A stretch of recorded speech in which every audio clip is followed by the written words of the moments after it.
Today, I wanted to go over and look at some of my super Omega rank 1 1900 MMR 2v2 games.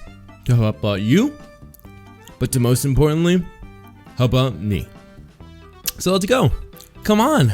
Okay, so let's go ahead and take a look on how we open up on the Holy Paladin. Already I can tell you I'm going to gain 3 holy power using my Judgment and Blade of Wrath. I'm going to pop Seraphim and I'm going to get a Hodge off in hopes to get some defensive cooldowns out.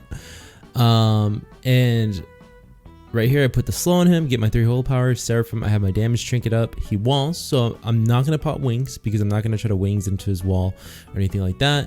And he has bubbles too, so as soon if I would have popped my wings, he would have immediately bubbled anyways, and then it would have been a waste of wings. Also, that would have been Q for the Demon Hunter to go over there and start peeling for him as well, even faster than he already did right here. But as you can see, we got bubble, we got trinket. It's looking great for us. Don't know why he used both, but that's great. We're loving it. So now, what's going to happen here, now that he's coming to peel for his healer, because he's in big trouble. He doesn't have bubble, he doesn't have trinket. All he has left is wings. He has divine favor, and probably divine toll if he's Kyrian. And so those are his only ways of staying alive. If he divine favors, I'm just going to belf it off and then kick him. If he wings, that'll definitely help him stay up. But all he's really going to be able to do is Holy Shock and Word of Glory, because I'm not going to let him get off any casts. So he's pretty low, he's in the danger zone, and I'm banished. So what I'm going to do is quickly trinket this, because he's not going to expect me to trinket instantly, because we're just not at that rating yet, where these people are thinking about that. So if we were at higher rating, I would expect him to instantly stun me after I trinket. But as you can see, when I trinket this, he doesn't react fast enough. So I have a little bit of a window to pop wings and divine toll. And I know with the health that the Holy Paladin is at right now, if I pop wings and divine toll, he's pretty much guaranteed to die. Right here, I'm going to trinket this instantly. And like I said, wings, divine toll, he's dead. 8k, 4k, that's 12k. He only had 12k health. He's dead.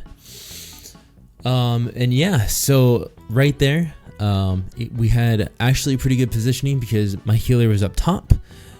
I was down bottom with the Paladin in full view of my healer, so he was able to support, pump damage into him, and stun him, do the back-to-back stun off my Hodge. So we had a lot of pressure off from the Holy Paladin. I didn't pop any cooldowns early on while he still had his defensives. I wait for him to use them, and then I pop wings, and then it's pretty much guaranteed dead. So yeah, that was a pretty clean game. So that, I think, touches on the 3 basic things that I think that you need to understand in order to be successful in arenas at any level. Positioning, setting up your damage, rotating your defensive CDs. We didn't have to rotate any defensive CDs because we were the ones in the lead right there, but they did.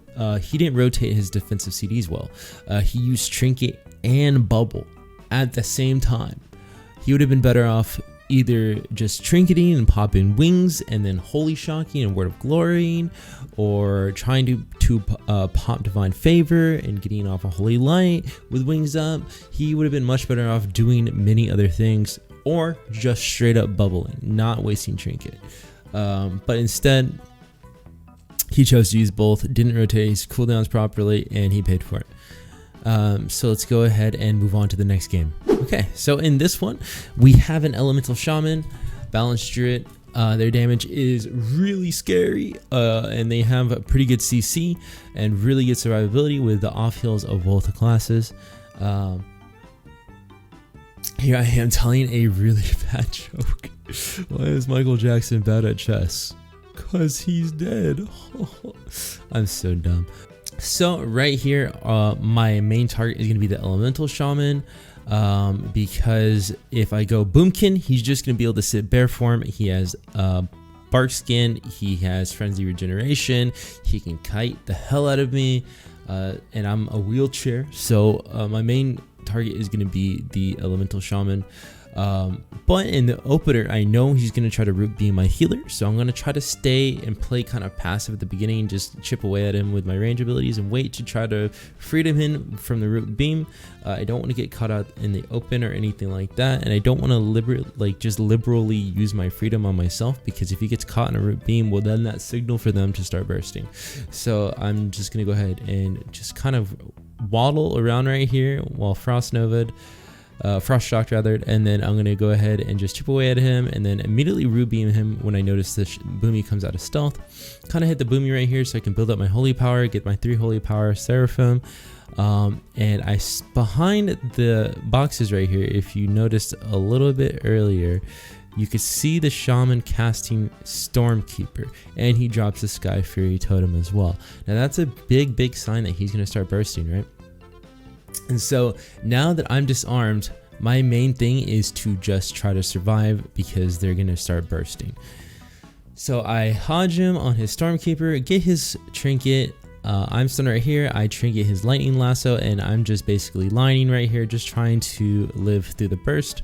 Now that I've lived through his burst, I see an opportunity in the Boomkin. He's about half health out in the open. I still have wings up Seraphim damage trinket. He's way too low to recover from this unless they do some hardcore peeling, so he's pretty much dead. Okay, so this game, it's a Fire Mage and Holy Paladin. Both are good viable kill targets, but majority of the time I'm going to be sitting Holy Paladin because he's just the easier one for me to be on, being that I'm a wheelchair. Although I am going to hit Fire Mage given the chance. Now in this one, we're basically just going to be waiting for the Fire Mage to open or come uninvis.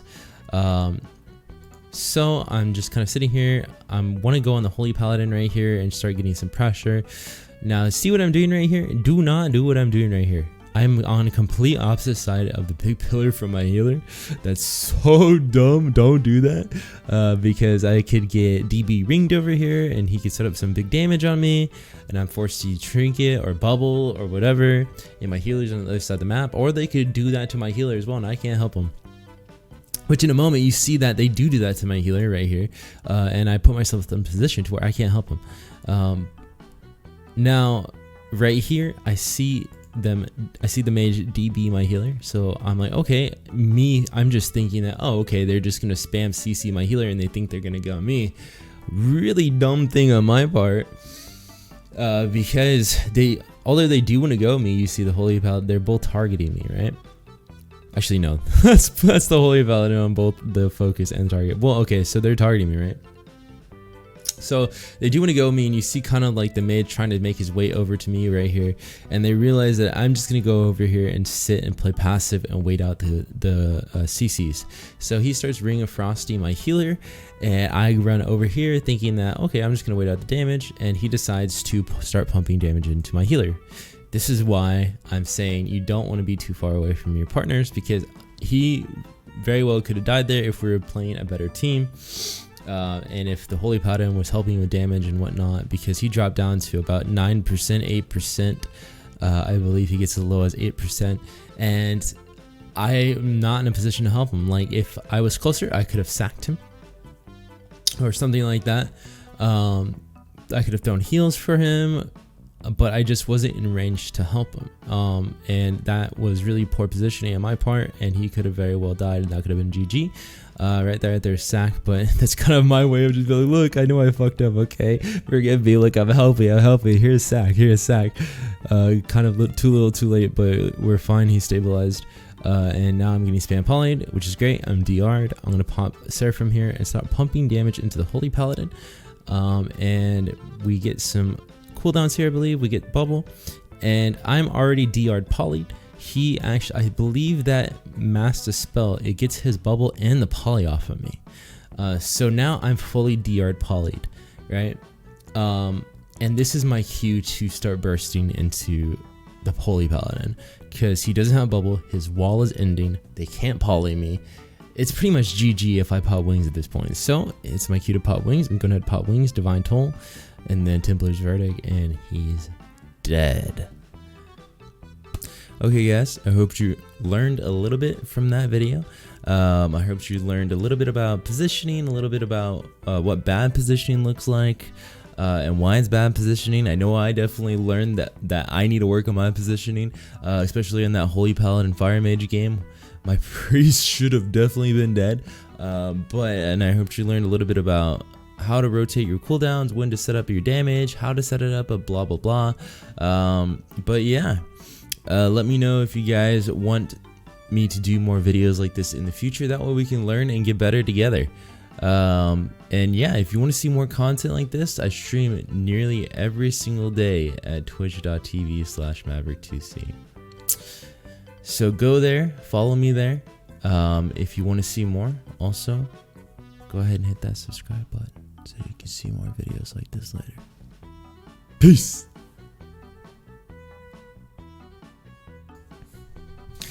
Okay, so I hope you guys were able to take a little bit away from this video. I know I definitely was.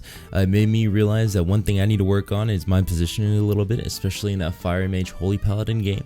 And I hoped it helped you guys who have a little bit of issues with positioning visualize what bad positioning might look like and what good positioning might look like, and the reasons for what makes good positioning and what makes bad positioning. Definitely let me know in the comments if you guys want to see more videos like this in the future. That way we can get better together. I know I have a long way to improve to get better. And yeah, if you guys want to see more content like this, definitely follow me on twitch.tv/maverick2c. I don't always typically stream WoW. In fact, most of the time I'm a variety streamer, to be honest. This is my first WoW video, but I am slowly trying to incorporate WoW more and more into my stream because it's one of my favorite games of all time. So let me know if you guys want to see more content like this, and if you just like the whole vibe of everything and you just want to come hang out on chat and chat it up on Twitch, please feel free to do so. We'll be happy to have you. Until next time.